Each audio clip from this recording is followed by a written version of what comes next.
Hi, everyone. Welcome to another episode of Meet to Marry, Finding True Healthy Love. I'm Barry Lyman, and I'm so excited today that I have the privilege of interviewing Melanie Horowitz. Melanie is a success story, and she got married recently, and I'm so excited to hear the whole story and for her to share it with you. Melanie is successful. She's an attorney in Fort Lauderdale, and she came because she was stuck, and now she's no longer stuck. And we're so excited to hear the story. All right. Hi, Melanie. Thank you so much for joining. Thank you so much, Barry. Thank you for having me. Of course. So this is the fun part. This is the best part about what I do is really talking about success. So before we get to the really fun stuff about Eric and how you guys met and what all that has been like, why don't we start out here with the beginning about what your love life was like before we started working together? What was it like before? So before I met you, or before I met Eric, and why I came to you, I guess you can say, was because I really wasn't meeting anybody seriously. I mean, most of my dates were 5 dates of that much. A lot of them were just one date wonders, and I didn't really have a lot of second dates or no. I mean, like I never dated for fun. I dated to be serious, and I always was looking for marriage. And if it wasn't going that way, I wouldn't continue on. And so something wasn't working for me, and so that's why I was drawn to you speaking at the Young Israel Temple in Hollywood, and that's where I met you for the first time. That's right. I remember. I totally remember that morning. Amazing. And so we worked together. And what Yes. was what did you learn about yourself? What was the big what was the big breakthrough and turning point for you in terms of working together? Like what did you notice? So the big thing that I took away from you, and that actually I impart to a lot of people who I see are still struggling, is the whole point of you tell yourself things, and then you find people who can attract people who confirm what you say about yourself.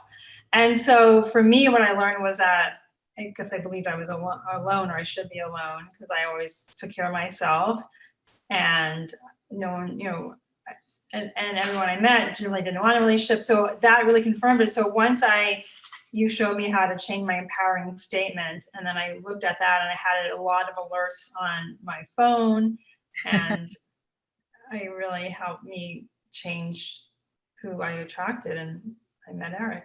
Right, right. So at the end of the day, we all discover there's conditioning from the past, and we don't even realize that we're dating from a place of our inner child. Here we are, successful adults. You're an attorney. Everything's working for you. You're an aunt. You love your niece. You have a great life. But when it Yes. comes to love, it's like we're stuck. Oh my God, there's something wrong with me, and that's in spite of therapy and being self-aware and all this stuff. So yeah, so I get that. I totally get that. And then what changed about your dating, your actual dating? So before you weren't really, you were having like 5 dates. And what changed about what you learned about how to find him? I think what changed was that I was in a better place. And so not only did I do the alerts with the new empowering statement, but of course I also did mirror exercises that you taught me. And I think those two in combination are really the biggest thing that I would give credit, because that really helped change everything for me. And then when I met Eric, it sort of just was very easy. Well, so we had 4 dates, and by the fourth date, then we knew it would work. The third date didn't go so well, but I was comfortable, and I called him up and I spoke with him, and I said we should spend some more time together, and he agreed. And that fourth date was 10 hours. We went to an escape room, we went to Dave and Buster's, we went to dinner, and then we watched a movie. And I think from that day forward, we enjoyed each other. No one got annoyed with each other. We had really good conversations. And from that day forward, um, we like knew that this could be something. Oh, so what was different about how you feel when you're with Eric? Because we talk a lot about emotional needs and how you would know that this person is for you. So how did you feel when you were with him that had you know that there's possibility here? It was very easy to be with him. If there was any problems, any concerns, if I didn't like something, it was very easy for me to address it. Like I wasn't afraid to address it. I wasn't afraid that I would lose him. I wasn't afraid. It was just very easy to articulate what I needed. It was very easy for him to articulate what he needed. We're very clear on our relationship goals and what we want and how we can be together and what we want from each other. And it was just very easy to be together. And we just, of course, we have fun together and we both love to travel and we just really like spending time with each other. No, that is so sweet. Now you got married when? You got married in November, right? Yes. And it was during COVID that you got married, right? Not only during COVID, but during Tropical Storm Eta, when it was storming almost like a hurricane. And we were supposed to get married outside because of COVID. And we had all the tables spaced out and we had bistro lighting coming in. And of course, we couldn't have it outside. Right. So many people tell me, oh, it's so hard during COVID and how can you do it? And I tell them, love doesn't stop because of a pandemic, right? There's always a way. And so what is your life like now? What is your life like now compared to what it was like before when you were working and you had your pup, your dog? Like, what's life like now? So it's so different. So back then I would just be working all the time, coming home, walking my dog, and then after my dog passed away, I would just be working all the time. And then now, and that was in Plantation. So now I live in Palmetto Bay, which is, like an hour south of Plantation. And I'm working from home, of course, but that's more COVID related, not Eric related. But we have a beautiful home together. We have a corgi and we have a cat and we love to travel and we cook together and we make menus every week to see like who's cooking when. He's a lot better cooking than I am, and so I still have to I step it up and I cook twice a week, once or twice a week.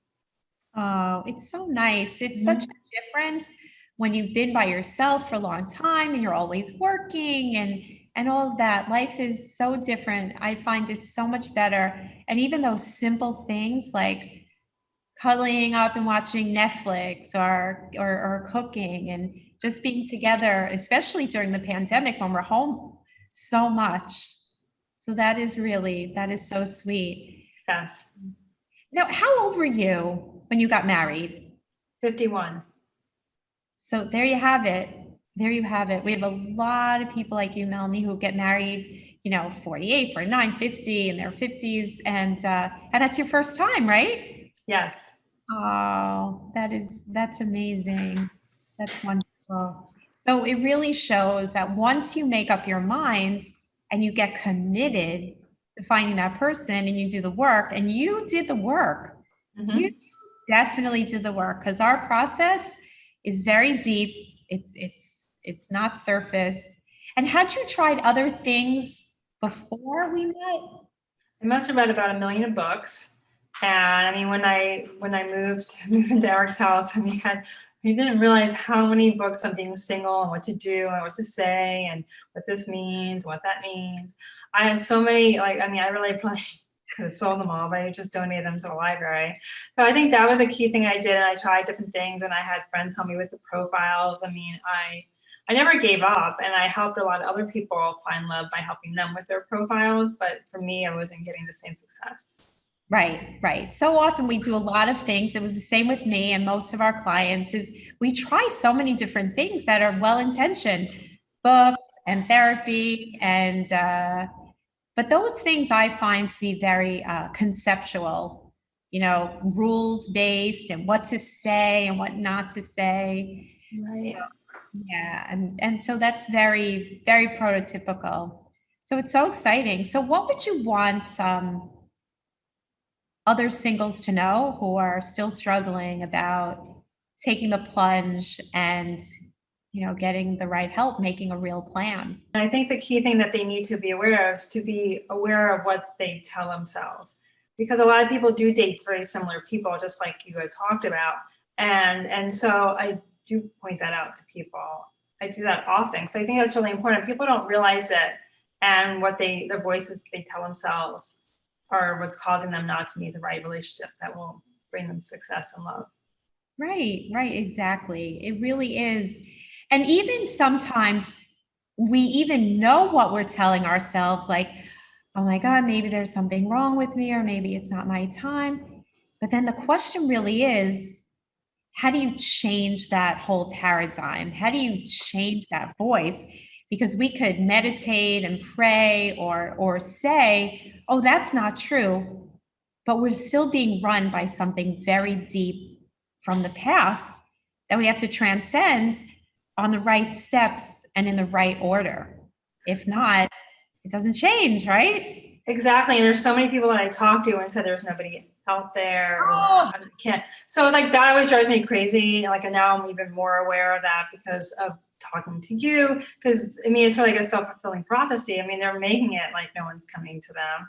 Yeah, so I'm always like trying to help them like stop that thinking. I hear that every day, and that's such a limited belief because when Yeah. unconsciously blocked, Melanie probably would not have been open or seen Eric if she remained in her old ways, and all of us. So we have to choose to believe, and we have to be willing to leave our comfort zones in order to do the right things in the right order with a real plan to make it happen. Yes. Aw.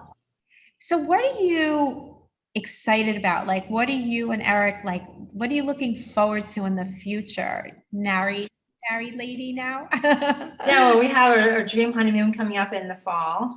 Ooh. So because of COVID, we couldn't go. My dream's been going to New Zealand and Bora Bora, and New Zealand was closed because of COVID. And so we went to a beautiful honeymoon this past fall, like right after the wedding. But we have our dream honeymoon booked, and we're excited to fly from here to Papeete, Tahiti, and take a ferry to Moorea and French Polynesia, and then go to Bora Bora with an overwater bungalow. And then we fly from Tahiti to Auckland, New Zealand, and rent a car and go to New Zealand for 2 weeks. Wow. I remember you talking about that. I totally remember you talking about your vision for your future. Wow, that's so exciting. Oh, Melanie, I'm so happy for you. Thank you. Oh, when I see those pictures, you look so great together. Thank Oh, you. yeah. All right. Well, thank you so much for sharing with us your story, and we wish you a lifetime of happiness with Eric. I really appreciate that. Thank you so much, Bari. Thanks for having me. It's good to see you again. Yeah, it's so great to see you. You look amazing. I'm so Thank happy. you. Awesome.